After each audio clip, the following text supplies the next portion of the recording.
Now, I want to record a quick episode to tell you a story about how I came to meet some of my heroes. Now, I've achieved a pretty prominent place in my field, both academically and now increasingly as an entrepreneur. So often I'm asked to mentor, support, and provide guidance to people who are just beginning as either academics or as entrepreneurs. And I really relish those opportunities. They're super, super fun for me. And I really have a great chance to connect with new and different people. Whenever I approach these individuals or these teams, I never approach them with the feeling of superiority, like I have something to give them or I have something to kind of bestow on their experience.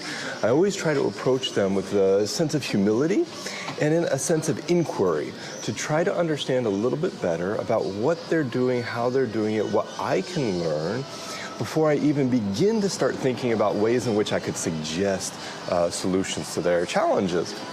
And quite often, just that process of inquiry is enough to get them to that next step, because sometimes they just haven't had the chance to really think critically about what they've done or what they're doing. Now, I want to tell you an inverted story of this. And that is my experience meeting a wonderful human being named Shani Dandra. Now, Shani is an absolute rock star in her field. She does work in diversity and inclusion, and she really has figured out a formula for enabling organizations and individuals to operate in this diversity and inclusion space in a more effective, more efficient way. Now, her and I met at a conference kind of randomly in Vienna. We just bumped into one another and she said, "Oh, hi, nice to meet you," and that was kind of where that ended.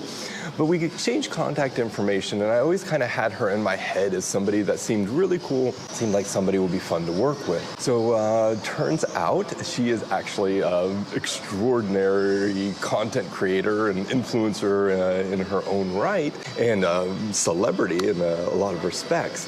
And so when I saw that she was going to be in Bucharest at the same time I was going to be here, I freaked out, contacted her immediately and said, "Would you please take a few minutes to talk to me? I would just love to meet you and to connect." And of course, I got the bright idea at the same time, maybe she'd be interested in doing an interview for my podcast. So that's going to be coming up very soon. The day we were supposed to meet, I was very excited, to say the least. I was kind of nervous and had a lot of energy that I had to try to figure out a way to deal with. So I left super early from my hotel and walked across the city to get to her hotel.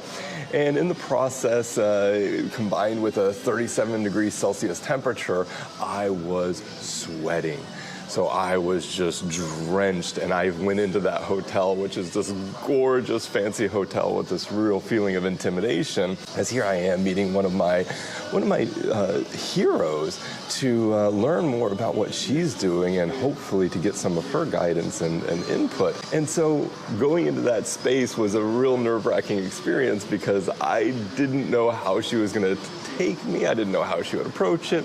Now, of course, Shani's an absolute empathic, understanding, and wonderful human being, so she didn't even take no notice of the whole situation. And we sat and we talked, and everything she's telling me is just kind of blowing my mind, and it's filling me with so much joy that I'm literally having to hold myself back from talking too much because I wanted to hear what she had to say. I wanted to hear her stories, but at the same time, I wanted to pitch my ideas and my problems and my challenges. And so it was a real great opportunity for me, even as someone who's advanced in his field, to take that step back and to say, what can I learn from this individual's experience? In what ways can I find their guidance and their input of value to me, rather than approaching her as senior academics often do, with a feeling of superiority and, "Oh, you're here to listen to me now, you're here to listen to me lecture." And I empathize with academics all over the world. It's really hard to hold yourself back from lecturing. We get so used to standing up in front of students and talking. Even in social situations, we can kind of revert back to that inclination.